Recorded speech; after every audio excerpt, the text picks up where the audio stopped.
All right. Welcome everyone to this new series, SOCWise. This is a live discussion, and we're going to talk about do the MITRE attack evaluation results matter? So we're here today with my co-host, Randy Kersey, and our guests, Jesse and Colby. All right, so thank you for coming with us and staying with us today. Both Jesse and Colby, they're part of the blue team that were part of their latest MITRE attack evaluation. So we want to ask them questions about how they feel about the latest Carbonac FIN7 evaluation. As practitioners, I know you guys have worked in different roles out of security in SOCs, for example. So you can feel free to talk about that and your experience. But we're also going to talk about how valuable would be these results for SOC practitioners, if they really matter. For example, when the results were released last week, one of the things I always say is that with the MITRE evaluation results, it's like the elections. Nobody loses, right? Everybody wins. So how can SOC practitioners cut through the noise and focus on what matters the most? For example, one of the things that we usually see people discussing is visibility, right? And somebody could claim that, hey, we have 100% visibility, so we won. Is that everything that matters? How does visibility, how relevant it is for a SOC? So, Ishmael, that's a really good question. And I think what's interesting about it is when we think about visibility, we think about how much information we can provide our SOC analysts when something's happening.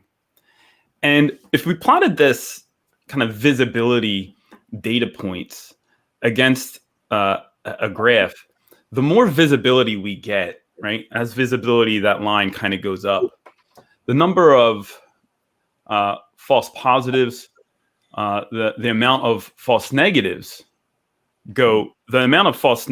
start to decrease, but the number of false positives start to increase. And so visibility is really only actionable when the data that's being presented to you is relevant, right? And so your goal is to kind of find that sweet spot where the amount of visibility is actionable. It's really at the intersection of those two curve lines where the amount of false positives are low enough and the amount of true positives are high enough where you can actually do something about it. And I think what's interesting about this evaluation is that as a SOC practitioner, we really need to remember that visibility is only a part of the conversation, right? How actionable is the data you're getting? How usable is the platform in which that data is being presented to you?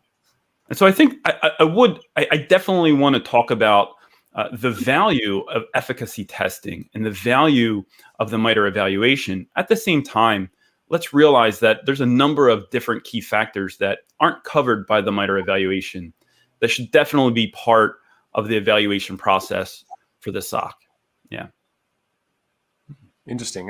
You touched on a couple of points that I took note of that. Actionable, usable, false positives. And, don't tell me wrong, the evaluation, I think it's great, right? We have participated in the last 3 evaluations. I think MITRE is doing a fantastic job. And every year, I think the testing and everything's better. There's definitely a lot of information that SOCs can extract out of those screenshots and all the data presented. But you touched a very good point. False positives, that's not something that gets represented, right, in the in the reports that we see publicly. Yeah. How much noise they have to sift through to get that ability and or that to come true. That's a good point, right? Because the evaluation takes place in an environment where it's just being set up for that particular evaluation. So pretty much all the traffic is going to be malicious. There's no legitimate traffic, right? And as a blue teamer in that exercise, I would call it a clear box experiment, right? I get to see in advance the types of techniques the red teamers are executing. That never happens in the real world, of course. If you're a SOC practitioner, you're given an opaque box, and you're expected to kind of figure out what happened, what's interesting about what happened, and how can you prove it, right? And so there is definitely some differences in the real world. And so if you're out there looking for the product for you, think about that, right? Think about the kind of the perspective of where those data points are coming from in these evaluations, for sure. I saw Randy was smiling. What were you thinking? Yeah, it's interesting to see, because you're right. If you knew everything that was going to hit you prior to it hitting you, you'd always be able to pick the perfect product that would deliver on those results, whether that's visibility, actionability. It's just not real world. So, there's a lot of stock that you can put into the MITRE evaluations themselves, but it shouldn't be in any product choices or any choices that you make should never be the single deciding factor. So it seems that we're saying that flexibility is going to be important, right? How would you define flexibility in this context for any SOC practitioner that might be trying to navigate through the results and cut through the noise? Any thoughts? I think one of the things is, we have conversations about, and sometimes we forget about this when we're in the security field, that at the end of the day, we kind of fall under this operational model, right? I like to use ITIL as kind of an underpinning, and ITIL talks about service management and things like how to pick the right service for you. Is it fit for use? Is it fit for purpose? And when we talk about efficacy, we're talking about being fit for purpose. It's going to do, the product you're picking is going to do all the things you expect it to do. It's going to find those bumps in the night when you need them, and it's going to help protect you from invasion when appropriate. But what part of the service management evaluation cycle that we don't really talk about a whole lot is fit for use, which is, I'm a SOC analyst. I need to make sure that it's giving me the ability to do those things in a meaningful way so that I'm not spinning cycles and wasting time. I need to make sure that it's addressing things like, how well can I reach out to my 100,000 endpoints and effectively implement changes to policy, or effectively go ahead and pull the data that those data sources are creating for us. And so let's not forget, at the end of the day, we're operations, right? As operations practitioners, let's not forget about that other half of the equation, that fit for use portion of the equation. That's interesting. And as I think about capabilities, for example, what are the capabilities that matter the most to security operation analysts, right? To SOCs? And I'm thinking visibility. We talked about that. You talked about protection. This was the first year that protection was evaluated. And how do you feel about that? How important would that be? I think detection or like prevention capabilities and all are absolutely, without a doubt, 100% appropriate for this type of evaluation. In fact, it's something I think we should have been doing in the previous two as well, because it's more real world. It's more realistic, right? It's great that we can see and gain visibility into what's happening, but it's even better at the end of the day as a security practitioner to be able to prevent it. Be cautious of what you see in terms of reports. I think you're going to read a lot about vendors who can create prevention steps and show and demonstrate prevention steps. But, statistics are a funny thing. And so you kind of want to dig a little bit into the details, right? When in that step, when in that attack chain did prevention actually take place? Because that's going to be critical in a real world situation. It's funny. I read a quote the other day that said something like, statistics are interesting because you just need to ask a question, for long enough to get the answer that you're looking for, right? So, Colby, you participated in the as part of the McAfee Blue team in this evaluation as well. And what's the benefit to you of like doing something like this as a practitioner? What did you learn, or what do you think it's the benefit to somebody that is like reading the report out there?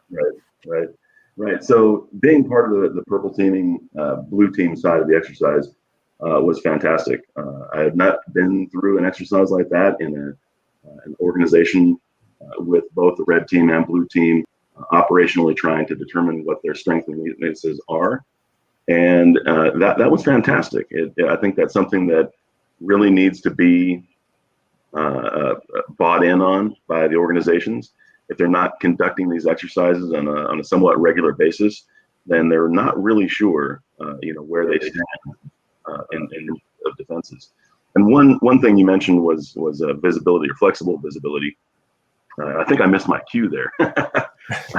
I wasn't sure who that question was to, but flexible visibility is something that I think is absolutely critical to having in the solution, because gathering everything is easy.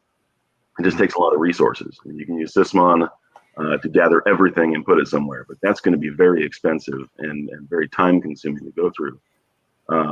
Having exactly what you need, exactly when you need it, is probably not going to happen ever.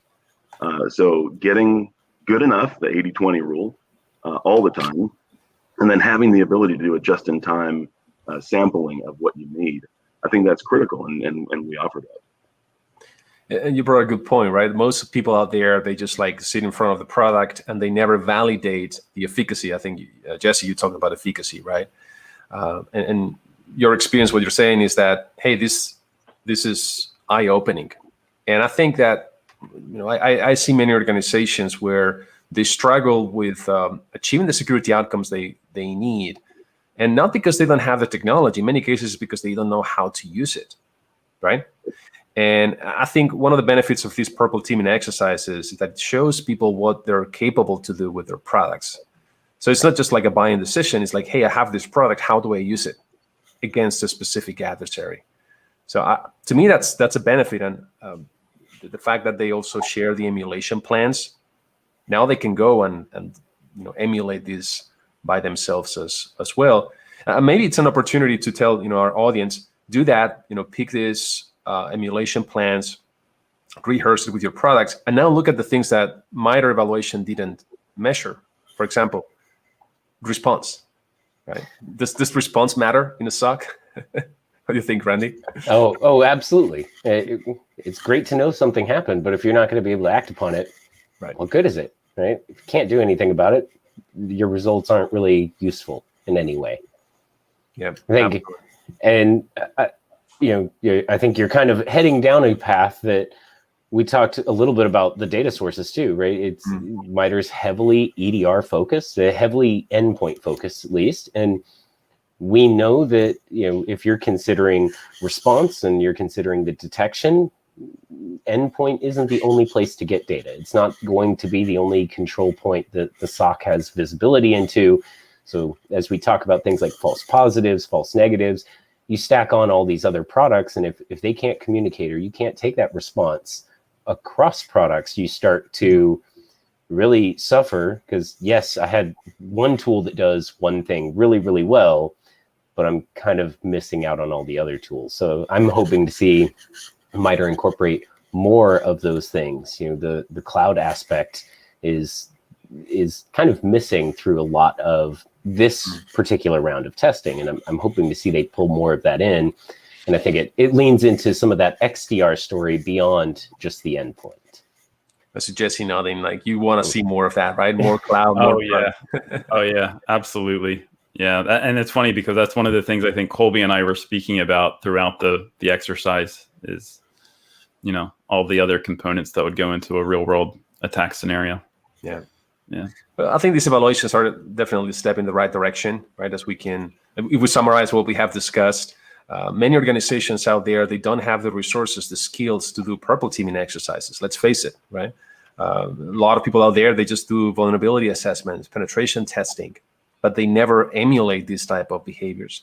And I think this is a fantastic opportunity for these SOCs to now go and see what it would look like in these products. But taking this step further, that would be even better. And I'm pretty sure we're going to be heading towards that. So, yeah, Randy, go ahead. I want to jump in and point out, you mentioned the emulation capabilities and kind of leads into some other topics that we're going to introduce here, because it is an open source tool, and that's another topic that we're looking to explore with you and other guests coming up. Absolutely, absolutely. So yeah, thank you, Jesse Nets and Colby Burkett. Thanks so much for joining us today. And just if you had to, let's say, summarize what SOC practitioners can do with these MITRE evaluation results, what would you say? Let's go around the table. I'll take the first step. Okay. Again, use it as a component of your evaluation arsenal. It'll help to provide kind of statistics around visibility capabilities, in this latest round, some detection capabilities as well. But be focused on the details and make sure you're getting your information from multiple sources. Any one source can easily spin the vast volume of statistics that came out of the data. Good point. Colby, what would you say? Yeah, I would reiterate what Jesse said a little bit ago with maturity of SOC and the threat hunting. Compare what you're capable of doing, what your culture is like, see if these tools fit into your environment, into your workflow, and judge it that way. It's not just hey, who is the winner? Who's best for us? Very good. Randy, your thoughts? So for me, it's a lot about, hey, this is a great set of data. It is a data point, like Jesse mentioned. It's not the only data point, and it covers a specific scenario. And so don't forget that there's other types of attacks. Carbanak Fin7 may not be something that's even relevant to a particular organization. So how valid the results are for this test, or which points of those are valid for this test, or it's going to vary organization to organization. Excellent. Thank you so much. I don't have anything to add to that. That was fantastic. That was amazing. Well, I think we're going to keep it short, right? That's the purpose of this SOCWISE session. So thank you so much again for joining us. And Jesse, Colby, we'll have you back for sure. Next session, we're going to be talking about SOC tools, open source tools we can use, right? It's not just everything about commercial products. We can also complement them with open source tools. We're going to see the best way of doing that. And that's going to be on May 21st at 11 a.m.